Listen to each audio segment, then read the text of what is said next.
जन्म मृत्यु विज्ञान भाग 7। नमस्ते।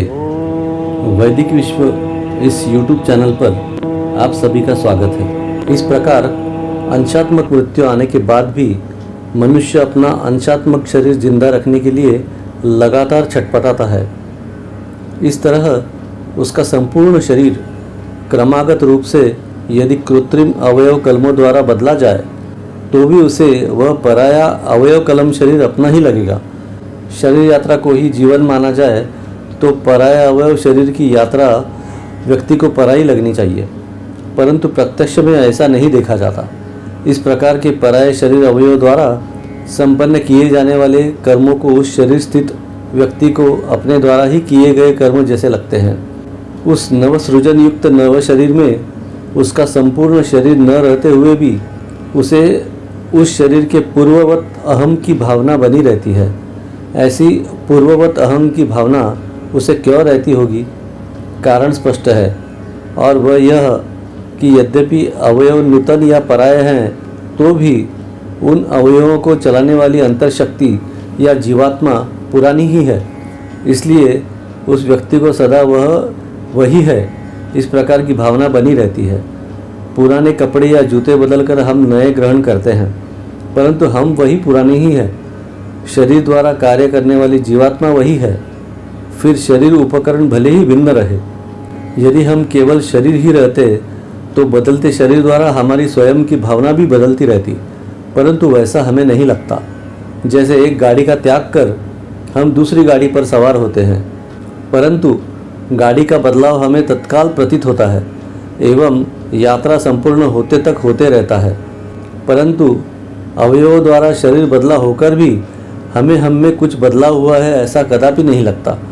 इसलिए हमारे शरीर का संचालन करने वाली एक अन्य स्वतंत्र परंतु सर्व अवयव स्थित शक्ति हमारे शरीर में ही होना चाहिए। इस सर्व शरीर स्थित अंतः शक्ति को शास्त्र जीवात्मा कहते हैं। यह जीवात्मा शरीर में तो है, परंतु शरीर से परे स्वतंत्र भी है। बदलता शरीर की परिभाषा शास्त्रों ने दी है, क्षीर्यते प्रतिक्षणम इति शरीरम, अर्थात जो प्रतिक्षण बदलता है, नष्ट होता जाता है, उसे शरीर कहते हैं। हम प्रतिदिन जो अन्न खाते हैं वह पराये जीव शरीर का हिस्सा रहता है, परंतु भोजन के उपरांत वह पराया शरीर पाचन क्रिया रक्तादि धातुओं में रूपांतरित होकर अंत में वह अपना शरीर बन जाता है। शरीर के असंख्य घट यानी सेल्स प्रतिक्षण मरते हैं, नए बनते हैं। अपने शरीर का रक्त 8 दिन में पूर्णतया बदल जाता है। 8 दिन के बाद पुराना रक्त हमारे शरीर में बिल्कुल नहीं रहता। उसी प्रकार अपने शरीर की हड्डियाँ, मांस मज्जा आदि संस्थाएं 6 मास के बाद बदलकर एकदम नई बन जाती है, परंतु शरीरधारी जीवात्मा को उसके शरीर में कुछ बदलाव हुआ है ऐसा तनिक भी नहीं लगता। हर श्वास प्रश्वास में एवं प्रकाश के लेन देन में यह शरीर हर क्षण बदलता रहता है, परंतु हम वही है, यह भावना हमें कदापि नहीं छोड़ती। श्वास प्रश्वास के समय हम एक तरह से नित्य मरते हैं।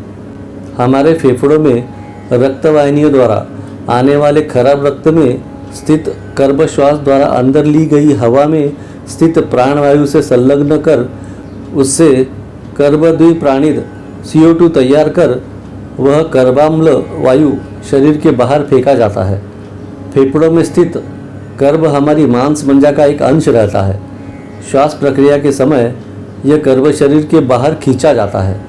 इस प्रकार हमें हर प्रश्वास के समय बड़ा सुखानंद लगता है, अर्थात हर प्रश्वास के समय मरते हुए भी हमें मृत्यु में अमरता लगती है।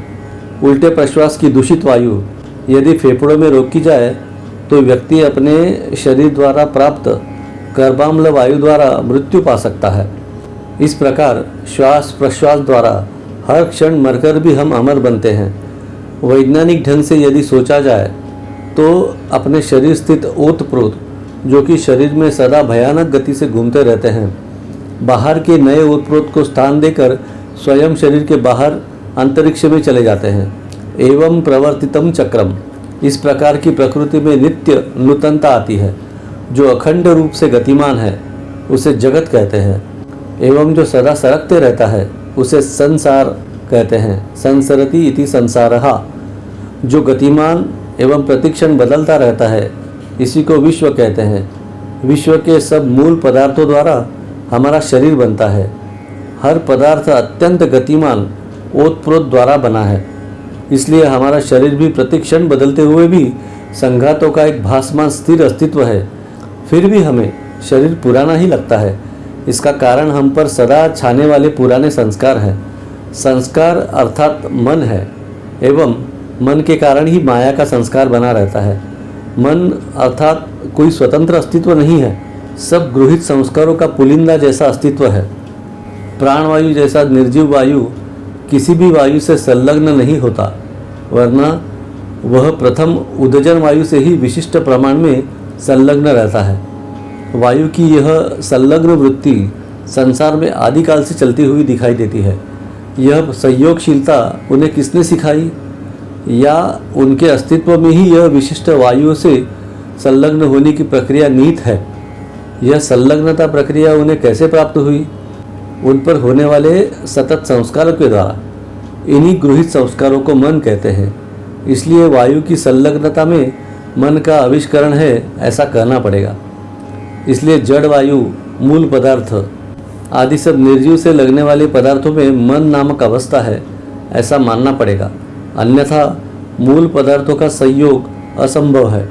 सृष्टि क्रम इस प्रकार के संस्कार रूप मन का परिपाक है, ऐसा मानना पड़ेगा। इसी संसार चक्रगति को भगवान पतंजलि चित्त वृत्ति कहते हैं।